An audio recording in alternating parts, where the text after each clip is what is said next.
안녕하세요. 갈대TV입니다. 오늘은 아르바이트를 할 때 꼭 알아야 하는 기본적인 노동 상식에 대해 알려드릴 거예요. 정말 기본적이고 필수적인 내용들이니까 아르바이트를 하신다면 이 정도는 꼭 알고 계셔야 내 권리를 지킬 수가 있습니다. 본격적인 내용 시작해 볼게요. 가장 먼저 최저시급인데요. 2019년 현재 최저시급은 8,350원이고요. 2020년의 최저시급은 8,590원입니다. 다음으로 이 외에도 법으로 정해져 있는 여러 가지 수당들이 있는데요. 하나씩 설명을 해드릴게요. 첫 번째, 주휴수당입니다. 주휴수당은 일주일 동안 만근을 했을 때 지급하는 수당이에요. 그런데 주휴수당을 받으려면 일주일에 15시간 이상 근무하는 근로자여야 합니다. 주휴수당을 주지 않으려고 주 12시간에서 14시간 정도만 근무하는 단시간 근로자를 채용하는 영업장도 상당히 많아요. 그리고 주휴수당은 일주일에 몇 시간을 일하는지 내 시급이 얼마인지에 따라 금액이 달라지기 때문에 알바몬 사이트에 주휴수당 계산기를 검색하셔서 계산을 해보시면 아주 간편하고 쉽습니다. 그리고 주휴수당은 하루라도 결근을 하면 받을 수 없기 때문에 매일매일 성실하게 지각하지 않고 출근을 하는 것이 중요합니다. 아르바이트를 구하실 때 시급이 1020원으로 표기되어 있는 걸 많이 보셨을 텐데요. 이건 이미 주휴수당이 포함되어 있는 최저시급이기 때문에 여기에 낚이시면 안 됩니다. 다음으로 퇴직금에 대해 말씀드릴게요.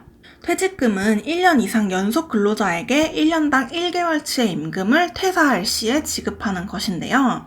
보통 아르바이트를 1년 이상 하는 경우가 드물죠. 물론 아르바이트생이 자발적으로 나가는 경우가 많긴 하지만 퇴직금의 부담 때문에 사업장 측에서 고용을 하지 않으려는 경우도 많습니다. 실제로 제가 일했던 곳들 중에는요, 노동법을 지키면서 퇴직금을 주지 않으려고 아르바이트를 360일까지만 고용을 한다던가 10개월까지만 고용을 한다던가 하는 곳들이 있었습니다. 퇴직금은 퇴사하기 전에 최근 3개월 임금의 평균이고요. 1년 6개월을 일했으면 한 달 반치의 임금을 지급해야 합니다. 2년을 일했으면 당연히 2개월치의 임금을 지급받게 되겠죠? 주 15시간 이상 근무해야 하는 것 역시 공통이지만 퇴직금과 주휴수당은 종업원의 수와 관계없이 모든 사업장에서 지급을 해야 합니다. 이번에는요, 주 15시간 이상 근무해야 하는 것은 마찬가지지만 5인 이상의 사업장에서만 적용이 되는 수당들에 대해 알아볼게요. 첫 번째는 연차수당입니다. 주휴수당은 알아도 연차수당은 생소한 분들이 많을 것 같아요. 연차수당은 한 달 동안 만근을 했을 때 하루치 임금을 더 지급하는 것이고요. 이건 역시 한 달 동안 하루도 결근을 해서는 안 되겠죠? 연차수당은 일반적으로 퇴사 시에 그동안의 연차수당을 한 번에 지급합니다. 사실 연차는 유급휴가로도 쓸 수가 있는데요.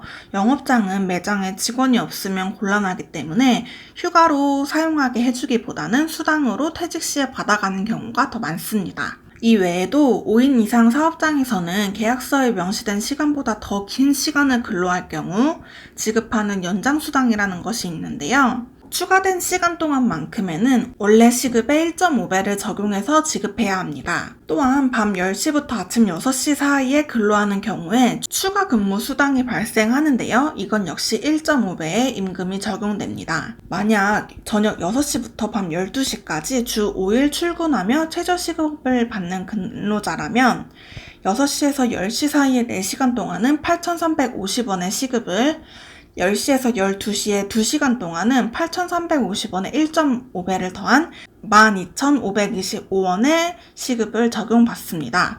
그리고 마지막으로 하나 더, 바로 수습기간인데요.